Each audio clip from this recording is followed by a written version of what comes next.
G'day, Steeler Nation. Welcome back to Steelers Nation Australia, and also welcome back to the Steel Curtain Network. Steeler Nation, we finally made it. We finally made it to really this part of the season is the true off season. And I'll be very honest, in some ways, I'm very happy that nothing is happening. In some other ways, though, it's going to be a little bit boring in terms of maybe Steelers news and things happening because Steelers players right now they don't need to report to any mandatory mini camps. They're over. There's no OTAs. There's nothing like that. They're simply just waiting 6 or so weeks or 6, 7 weeks and getting ready in preparation for Steelers training camp. What I thought what we might do today is look back at a few things and maybe how this team can improve from last year. Now, definitely from the top of my head, when I'm thinking about this, Steelers Nation right now, the run game or run defense, not run game. Run game needs to improve too. And I think Najee, him getting not picked up and going in a different direction at the running back position with Caleb Johnson is a good idea. But at the same time, I think run defense is definitely a big need, and they need to fix that from last year. And how different as well that this team is now in 2025 as we wait and we had all the crazy news around Rodgers, and I'm trying to accept it as best I can. I really am. Day by day, I see highlights, I see interviews, I see that Rodgers and Mike Tomlin, all the coaches, they went for a barbecue and they're having meetings and discussing their plans. And I'm trying to get on board and see the vision that is Rodgers. But look back to last year when the Steelers at one stage they were 10-3, and you thought, and I was getting ready to go over to Steelers versus Chiefs for Christmas. Our team was 10-3.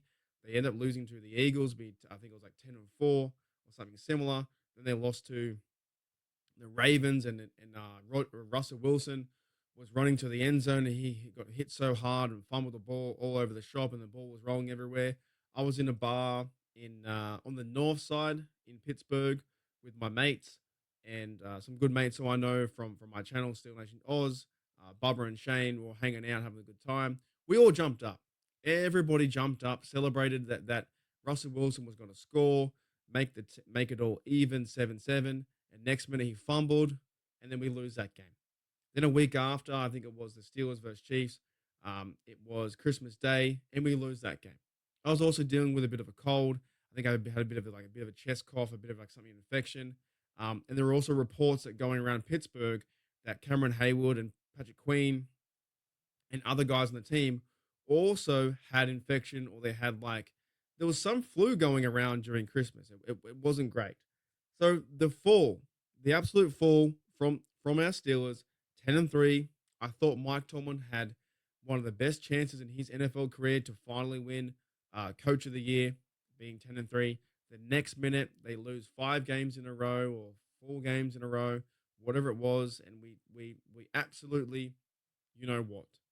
And then you go to the playoff game where they allow 299-yard rushing.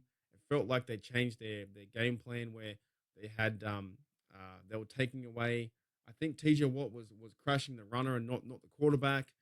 TJ Watt was going for the runner, and they weren't chasing down Lamar Jackson, letting him run free. There was definitely a schematic issue there, and things didn't go our way, and we yet lost another playoff game. So we're in the point now in the season that it's completely different.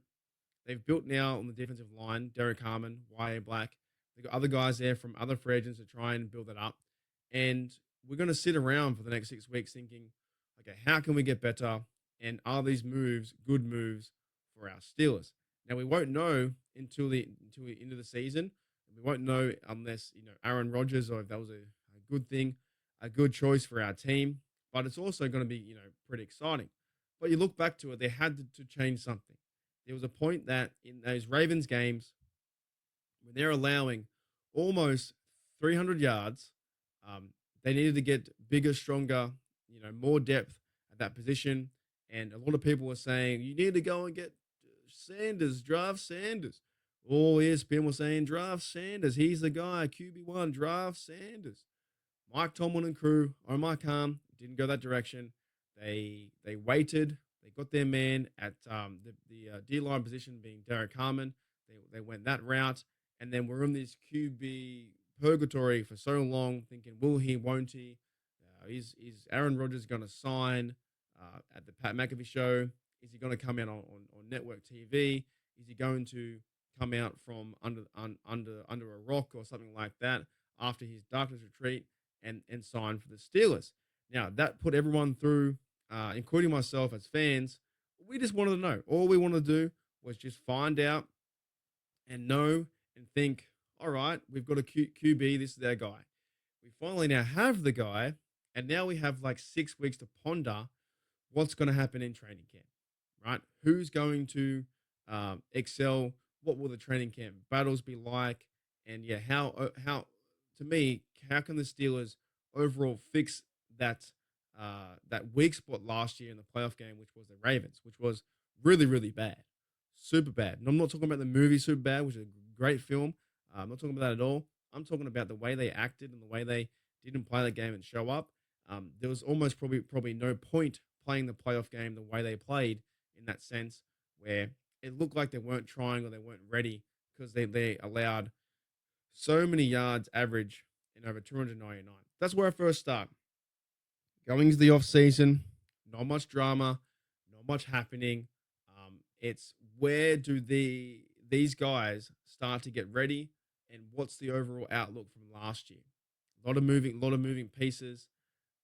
In terms of George Pickens trade, I didn't think anyone was going to expect that to happen. There's of course there was signs that Art Rooney was talking about bringing back Justin Fields if they could. They wanted to try and bring back Russell Wilson, and those fell apart. And next minute you go and get Aaron Rodgers at the quarterback position. And this is where we stand, guys. This is where we stand now. At G'day Steelers Nation and Steel Curtain Network. That this is the waiting game. So if you guys do have the ability on the Steeler Nation Australia comment section or the podcast version on Spotify or whatever app you may be using, or on the website on Steel Curtain Network, write down below what you guys are doing for the off season.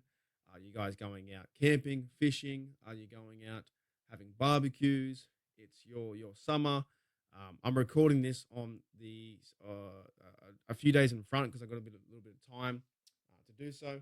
Recording this on Father's Day, so happy Father's Day to everyone out there in the USA. And I think our Father's Day here in Australia is it's like in September.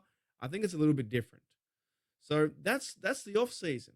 The off season how it's kind of panned out. Everyone is really excited for the draft. We got the running back. We got Jack Sawyer, outside linebacker, things like that. We got the free agent guys come in with Slay and Darius Slay. Doesn't like to be called Slay. That's intriguing from that point. Cornerback. There's still the overall issue, I think, of receiver number 2, but that's going to maybe have to wait, or the next few weeks will be rumors around what should the Steelers do? Should the Steelers go and get this person? But they were talking about Zach Azani was saying that Calvin Austin is more than capable to be receiver number 2. And in terms of depth, then who's behind him? Is it Roman Wilson, and what happens there? I kind of get over a little bit, to be honest. I get a bit over the 1s and 2s and 3s and 4s, where I think it just depends on like the scheme of the offense. You could be putting out there, there was always the comparison between Najee and Warren, who was 1, who was 2, but it was almost like it was 1A, 1B. And now it looks like that Warren's going to be 1, and then Caleb Johnson will be number 2. But I think we label these things because we feel like we have to label them in that sense. But there's always going to be depth at some stage in some form or fashion with a football team. There needs to be some kind of depth. But that's the overall saying now is the Steelers is who's going to be receiver number 2? Who's this guy? Who's that guy? And I do believe they have improved from the off season in terms of quarterback, in terms of receiver. George Pickens, no one talks about him anymore because he's been traded away to the Dallas Cowboys. He's see ya, goodbye, thanks, mate. You did your best, but there were a lot of problems there. I think a lot of problems too with the coaching staff. Now as well with the offensive line, that's now seems to be a bit more stuck in the mud in terms of positions where Jones is playing his natural position at left tackle. They're playing Faatanu coming back from injury at right tackle. So I'm intrigued and keen about that and to see how that works out in the very future. With CMR left guard and Mason McCormick right guard, Zach Frazier second year at his pro position being center. So hopefully those five fellas can keep the guys upright. I know the other day too, Aaron Rodgers came out and talked about the offense and his will and likeliness and loves to play for Mike Tomlin. That's why he's here, even though that somehow still offends people. I don't get it. I don't understand the Mike Tomlin dislike or the Mike Tomlin hate that a coach has done so much for the Steelers over the 20 something years that he's been there, or 19 years. He's never not had a losing season. He's always been contending. I'm a Mike Tomlin fan though, so people might say, "Oh, Mike Tomlin's done. He's a bust. He's terrible." But I disagree with you. I think he's been one of the best coaches in the NFL for a very long time, and he just needs to get that playoff run sorted. And maybe Aaron Rodgers could be the playoff guy to get them to the next step and beat the Bills or beat the Houston Texans at home if they were to win the division and Steelers win a wild card. It could be Texans versus Steelers on a random Saturday, my Sunday in Australia, and we need to win that next step. But the off season is here, and it looks completely different to last year when you think about it, where there was so much hype around Justin Fields. Will he? Won't he be QB number one? Will Russell Wilson be QB number one? Russell Wilson was pushing the sled. There were things like that. So the off season looks completely different, and maybe some part of it too, in that sense, it's a bit it's not scary, but it's a bit you you want a franchise guy, right? You want a guy like Jaden Daniels or a Lamar Jackson or a Josh Allen or a Joe Burrow to be your quarterback for the next 10, 15 years. And we haven't had that since Big Ben. So that is the part I think the Steelers are missing in terms of the rebuilding, retooling, working things out with our team. Is they're getting better at running back. They're getting better at O line, offense. Arthur Smith, I think he's ready to go to prove this team to be hopefully a top 10, maybe a top 15 offensive team and hold the ball for a long majority and not a short majority like Matt Canada back in the day where he was averaging 23 minutes per possession. This team is getting ready to win. At the same time, it doesn't have that franchise guy, but maybe that's going to be Aaron Rodgers, the stopgap to have a good year, and we can turn it around. But it's funny because last year you had that. You had Justin Fields hype, you had the Russell Wilson hype, and then he ended up playing 4-2. And then Russell Wilson came back, and Mike Tomlin made the overall decision to go with Russell Wilson. He ended up winning and playing good football. In that sense, it was like, well, we can probably get behind Russell Wilson too because he got a great moon ball and he was firing the connection to that Washington Commanders game when he found Mike Williams for the end zone winner. Super fun, super exciting. But it does feel like that one of the worrying pieces, I guess, for our Steelers team is that the consistent change at quarterback. I think it's going to be now 7 quarterbacks. You had Trubisky, you had Mason Rudolph, Duck Hodges. I believe you had Justin Fields, and Kyle Allen played one snap in there too, and Russell Wilson. So yeah, I think that Rodgers is going to be the 7th quarterback um, since number 7 that throwing the football, and over the last 4 or 5 years, the Steelers haven't had a good plan at quarterback to solve that issue. It's been the signing of Trubisky for 3 years, which didn't work out. It was Kenny Pickett, didn't work out. Mason Rudolph, I think it worked out to a certain degree, but they're happy to bring him back to be backup. And Russell Wilson and Justin Fields, which didn't work out, and maybe they should have chased more money to bring back Fields for a 2-year deal. But here we are. That's one of the things where I think the offense has been a overall success. At the same time, though, it feels like it's been an ongoing failure at that position at quarterback, and not too keen on Rodgers, but day by day, I'm trying to get behind it. And if the Steelers are going to have, these barbecues, these events of Mike Tomlin and the Rodgers, are, trying to all get on the same page then I'm happy for that. 110%, I'm happy for the Steelers to move forward and win playoff games so I can wave my terrible towel. And ultimately, if we win playoff games and the Ravens and Browns and Bengals don't, that means I can write posts on Twitter saying Bengals suck. That means I can write posts on Twitter saying the Ravens are average and overrated. And that means I can write posts on Twitter saying the Browns will never, ever win a Super Bowl. I'm happy for that. Alrighty, Steel Nation, we're going to go to a quick break here on Steel Curtain Network. And just after the break, I think we're going to talk TJ Watt. Yeah, I think we're going to talk some TJ Watt, break down some of his stats, break down what he means to the overall team for our Steelers in Pittsburgh and what he means for my fandom and how fun it's been watching TJ Watt over the years. So after this quick break from Steel Curtain Network, we'll be right back. And we're back, Steel Nation. Welcome back to Steel Curtain Network and also welcome back to Steelers Nation Australia. Now, I talked about this before, this TJ Watt, this idea about trading TJ Watt and the overall, contract and what's going to happen, that he missed minicamp. And I think a lot of media sites are saying, and NFL News Network analysts are saying, maybe it's time to move on from TJ Watt. And just like 4 years ago or 3 years ago when he did his contract, then I think you're absolutely crazy.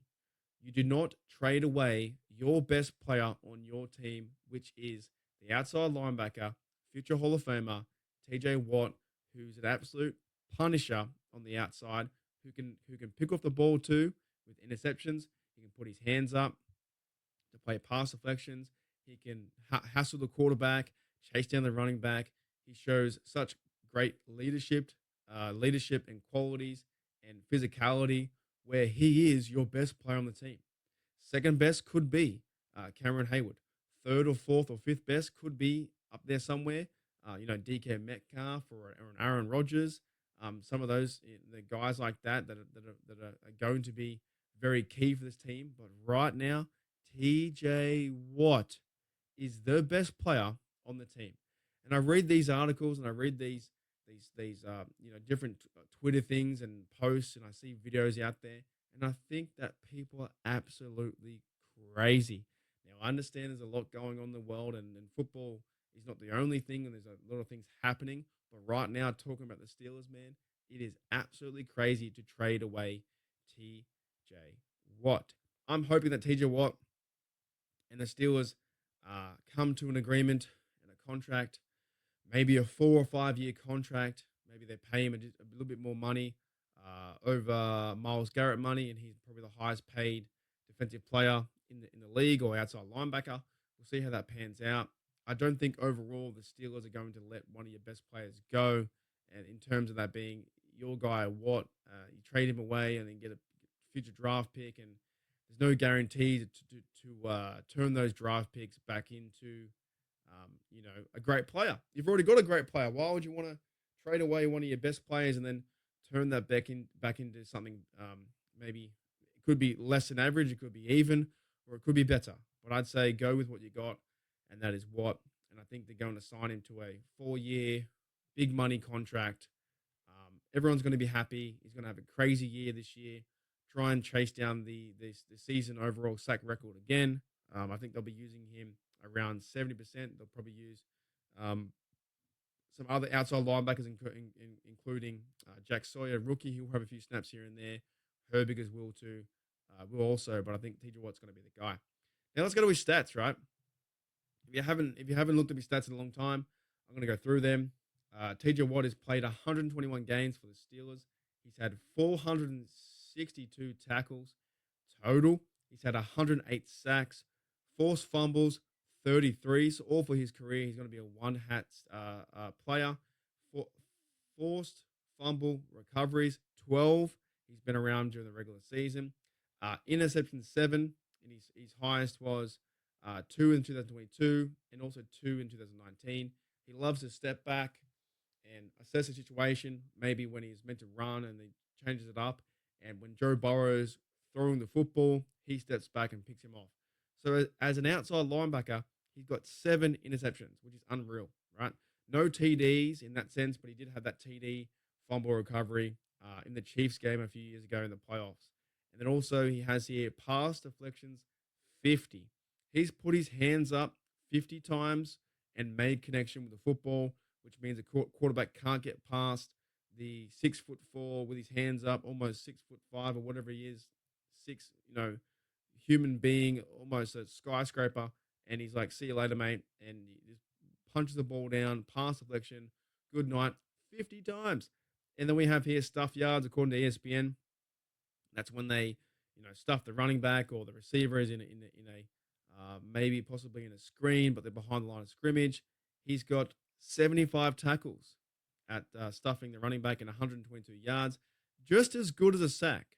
So 175, 180 times he's tackled the quarterback or the running back or the receiver behind the line of scrimmage. Now you're telling me, Steeler Nation, out there, with everything going on, that the Pittsburgh Steelers will not pick him up. The Pittsburgh Steelers will 110% sign TJ Watt to a contract.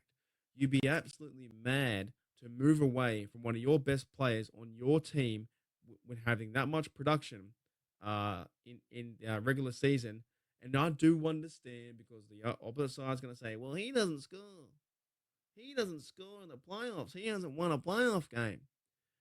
TJ Watt gives you a chance to at least go to the playoffs. If he wasn't playing for the Steelers, the record is like 1-10 or 1-11. He doesn't play. TJ Watt gives you the best chance to at least get to the playoffs. Maybe there's certain times where the offense is that good and they're out scheming him and they're getting ready for him. Maybe TJ Watt does need to move around the line. I'm sure they think up some ideas and plans to do so. But just because he hasn't won a playoff game yet doesn't mean he's not going to with a chance this year in 2025 with Rodgers, with a better O line, with a better receiving core group of guys, and possibly a better group of running back for the team to hold possession. Aaron Rodgers to do his thing up and down the field, third downs, 3rd and 3, find a first down, rest our defense, rest TJ, rest Minka, rest these guys on the sideline. And when they come out, it's going to be full steam ahead. TJ Watt. All these stats. I just don't think that the organization is going to see a player who's a future Hall of Famer, who's been playing for the Steelers for what, 2, 4, 6, 8 years, heading into his 9th year in the NFL. And yes, he does need some playoff wins, but into his 9th year in the NFL saying, you know what, we're going to trade him. We're going to trade him away to the Giants. We're going to trade him away. I know the Lions might need a pass rusher. It's not going to happen. We're going to trade him away to the Vikings. We're going to trade him to the Chiefs for a first and a second and a third in the next year's draft. And then overall, Omar Khan can use those picks to move up and get a quarterback for the future. It sounds like a good idea on Madden. It sounds like a great idea to trade away one of your best players, get back all the picks, and next minute you have like 3 picks of high value to use in the 2026 draft to find a franchise quarterback. Sure, it sounds good, but why would you want to trade away your best player? That is TJ Watt.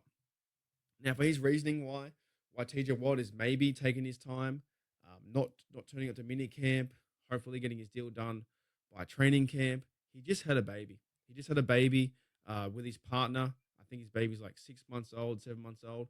So maybe he's taking his time, enjoying all the little things like that. Of course, the sleepless nights and things of that nature, and doing baby stuff. Maybe he's doing dad stuff. To me, there isn't a worry. I'm not too worried about him not turning up the training camp because he hasn't signed a deal yet. Now, potentially, you want to see him there. You want to see TJ Watt in uniform with his arms crossed and talking with Mike Tomlin and planning things out and getting ready for the season. But overall, it doesn't really bother me that much that he's not there. What would bother me is that if he were to be traded away, or he didn't sign an extension, or maybe there's some reason, somehow the Steelers organization said, you know what, we're going to trade away our best player. That would bother me. Him missing minicamp, him missing the mandatory stuff and the OTAs. I do want to hope the contract contract gets done before training camp. Let's see how that plays out.